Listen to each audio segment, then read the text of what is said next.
My wife is busy transplanting all of her seedlings that she grew in the seedling box, and I just want to show you what the process was and things that we changed to get such great looking seedlings. So she's got a box full of seedlings here. They all look tremendously healthy, and she grew them in sand and sawdust and perlite in the mix that I recommend. 2 parts sawdust, 1 part sand, a half a part of perlite. So it's a 2-to-1, 2-to-1, 2-to-1 ratio. That seems to work really well. And she's also been watering every day with the liquid seedling food that we mix, which is 1 ounce of ultimate plant food to 3 gallons of water. We dissolve the ultimate plant food in the water and then feed as needed daily.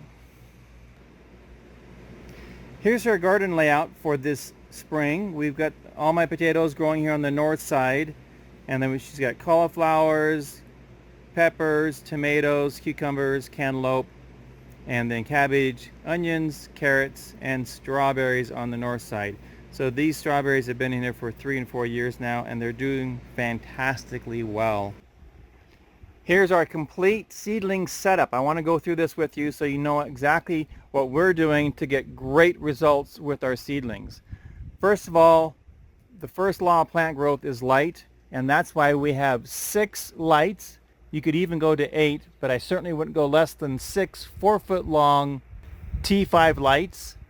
I'll have a link below this video for our lights, the stand that we use, the ratchet setup that we use all the time, makes a real big difference here, the heat mat, and of course videos to where I made these boxes and how to mix up the mix here. First thing is we were having some struggles with the seedlings initially. The heat mat was set to 70 degrees and the light was about that high above the plants. We discussed it and we decided to raise the temperature up to 80 degrees on the heat mat and to lower the lights just above the plants. So what I actually do is I take the light and with the ratchet I lower the lights down. I put my hand above the plant to make sure that it's not too hot for the plant, but I want that light as close down to the plant as possible so it gets all the energy that it can get. She has the lights scheduled to go off at 9 p.m. and come back on at 5 a.m. If you're trying to save electricity, that's good. I prefer having the lights on 24/7. I don't believe the plants need a rest from sunlight. Just compare the results from Alaska, where they have sun basically 24 hours a day in the growing season and they have huge production. So if you want to get your plants healthier, growing faster, I would have the lights on 24/7 while they're in the grow boxes. We have the temperature probe in here that comes over to our controller so we can set the temperature for the controller. Here we have it set at 80 degrees. It's not on very much. As far as the heat mat isn't on very much because there's a lot of energy coming from the lights which heats up the soil.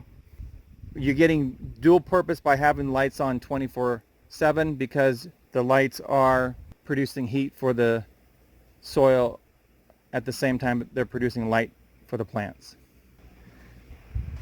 So in a nutshell, the most success that we've had is growing in these 18 by 18 inch seedling flats filled with sawdust, sand, and perlite, and feeding daily with the liquid seedling food. Have the lights down as close as you can to the plants and have them running 24/7. Have the heat mat set to 80 degrees. Have at least 6 lights, if not 8. I have not tried the LED lights because I think they're just, at least last time I looked, significantly more expensive. But if you are using the LEDs versus the fluorescents, these T5s, let me know if you're getting better results if you've done side-by-side comparisons.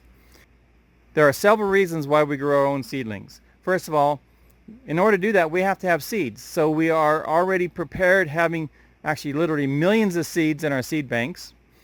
I'll have a link to the only seed banks that we recommend below this video. It's the seed banks that we use, and they're awesome. We're able to plant anytime we want because we have the seeds. We don't have to wait for the stores to provide the seeds when they think most people are going to be planting. We're in a geothermal greenhouse. We can grow year round. I want to have my seeds available whenever I want them. Another reason is that we eliminate any possible problems with insects or diseases coming from a plant nursery or garden center because we control the quality of the growing process. So for those three reasons, we're more self-reliant. We can grow when we want. We grow the varieties that we want because we already have the seeds. We're not worried about the stores running out of those seeds. And we get healthier and faster growing plants. It's a little bit more work, but I tell you what, the skill is vitally important if you have to grow food as if your life depends on it. So hopefully these tips help you growing food and having a great garden this year.